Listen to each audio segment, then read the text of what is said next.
Assalamualaikum warahmatullahi wabarakatuh. Waalaikumsalam warahmatullahi wabarakatuh. Alhamdulillahirrahmani arsala bil huda wa dini haqqi mustafahu ahmada. Amma ba'd.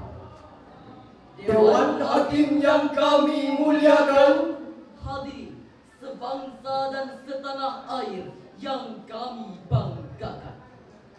Di tengah kondisi ekonomi yang masih lemah, di mana kondisi masyarakat bawah semakin susah, resah, gelisah, nafas pun terega-ega, dan tidak sedikit yang sudah mulai menyerah, kita justru dibuat takjub dengan data yang disampaikan oleh Badan Amal Zakat Nasional yang mengatakan bahwa potensi zakat, infak dan sedekah di Indonesia mencapai 500 triliun rupiah. 327 triliun dari potensi zakat dan 187 dari potensi wakaf. Potensi ini setara dengan 25% dari capaian APBN tahun 2021 negeri tercinta kita, Indonesia.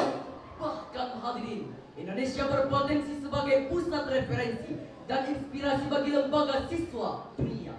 Karena selain kaya akan konsep pengembangan ekonomi Islam, Indonesia juga dicatat sebagai bangsa yang paling dermawan, sebagaimana yang didapatkan oleh Charity Aid Federation. Namun sayang hadirin, potensi yang begitu luar biasa belum diimbangi oleh pengelolaan yang transparan. memberdayakan dan mensejahterakan. Kondisi ini diperberat lagi dengan adanya lembaga zakat dan filantropi yang terjerat kasus korupsi untuk memperkaya diri sendiri. Bayangkan hadirin, BPATK mencatat lebih dari 176 lembaga zakat dan pemberdayaan umat justru melakukan penyelewengan dana sumbangan. Jika hal ini terus kita biarkan hadirin, maka kepercayaan masyarakat terhadap lembaga zakat semakin terdegradasi. Kumpulan dana zakat dan donasi menjadi sepi, Kegiatan pemberdayaan umat terhenti, Kemiskinan semakin menjadi-jadi. bahkan ancaman kekufuran semakin mendekati bangsa ini. betul. Oleh karena itu, Bahwa zakat produktif dan wakaf cash sebagai penguatan kesejahteraan umat. menjadi tema Syaril Quran pada kesempatan kali ini dengan landasan firman Allah Surah At-Taubah ayat 103.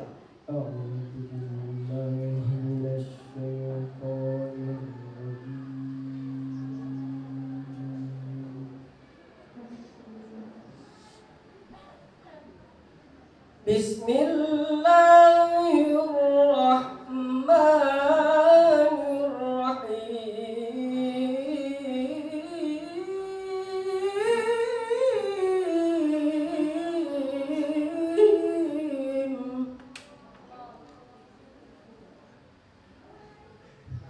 خذ من أموالهم صدقة تطهرهم وتزكيهم بها وصل عليهم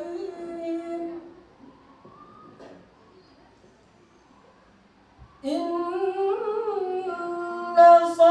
صلاتك سكن لهم والله سميع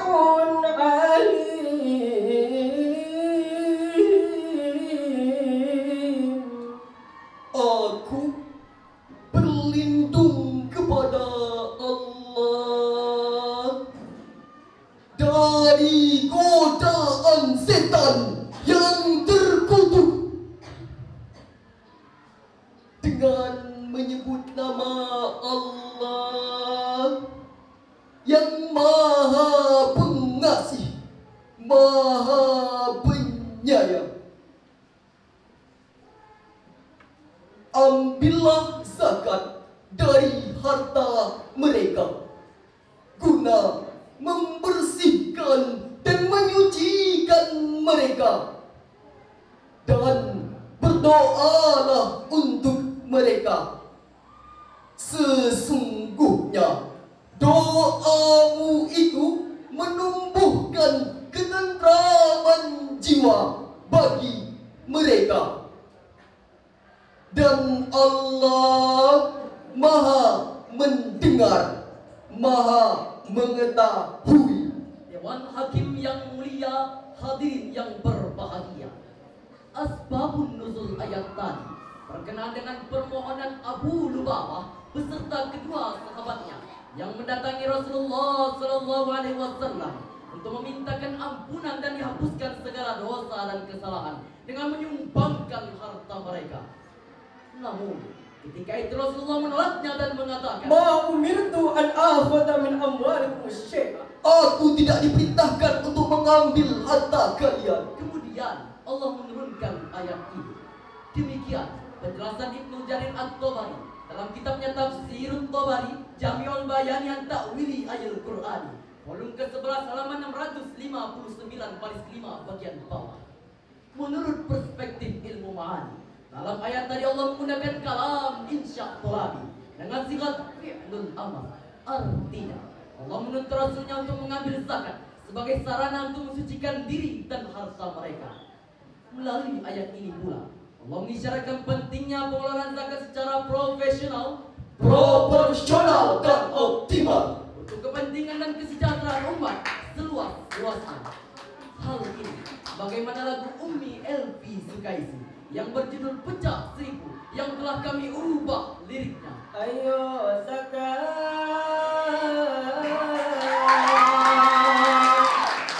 wakaf zakat, berwakaf berzakat, wakaf zakat, wakaf zakat. Ayo zakat, zakat bersihkan harta dan juga jiwa. Diam gembira, jadi agnia, hidup damai sejahtera selamanya.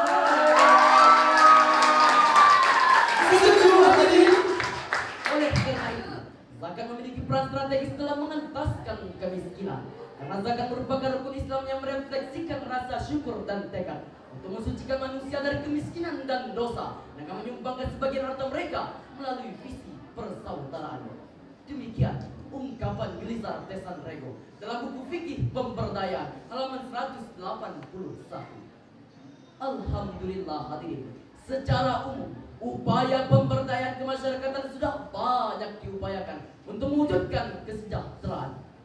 Namun sayang seribu sayang, fakta di lapangan menunjukkan bahwa angka kemiskinan terus melambung tinggi, kelaparan masih menghantui, gelandangan dan pengemis masih marak kita temui. Bahkan banyak bayi-bayi yang mati karena kekurangan gizi. Dan tak jarang hadirin, kemiskinan menimbulkan frustasi hingga berujung bunuh diri. Sallallahu ala Muhammad. Wahai sang penguasa dan orang-orang kafir, tidakkah engkau lihat begitu banyak derita,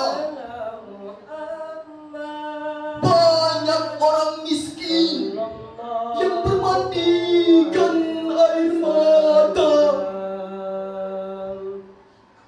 Mereka menjerit, merasakan hidup yang semakin sulit,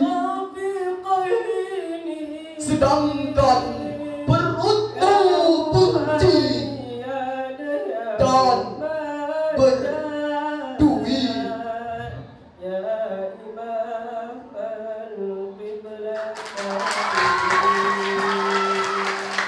Kemudian timbul pertanyaan, bagaimana zakat diyakini sebagai solusi dari pengentasan kemiskinan?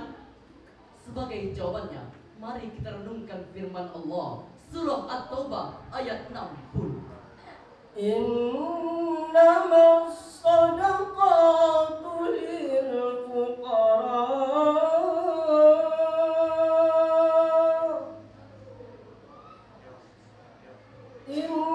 Innamas sadaqatu lil fuqara wal masakin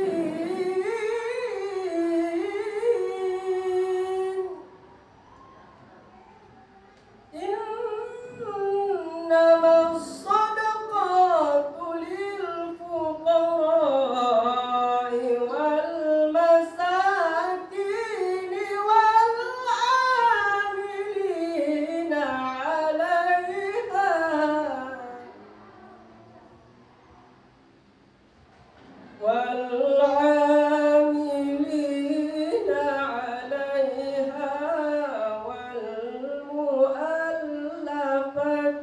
قلوبهم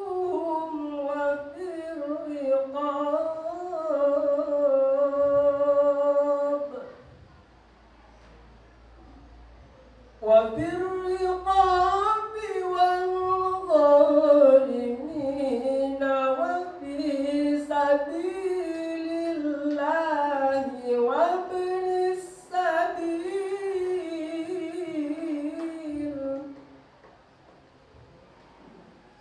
فريضة من الله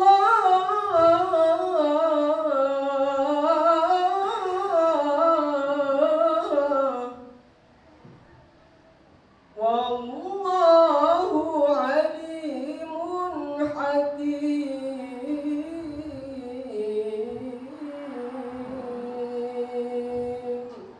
صدق الله العظيم.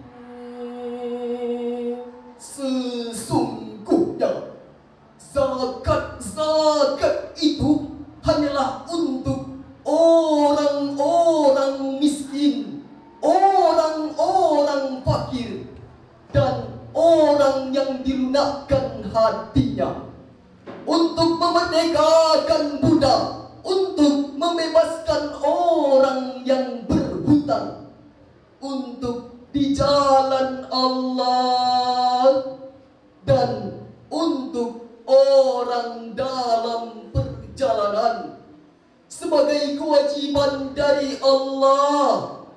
Dan Allah Maha mengetahui, Maha bijaksana, Maha benar Allah yang Maha agung dengan segala firman-Nya. Dewan Hakim yang mulia, hadirin yang berbahagia.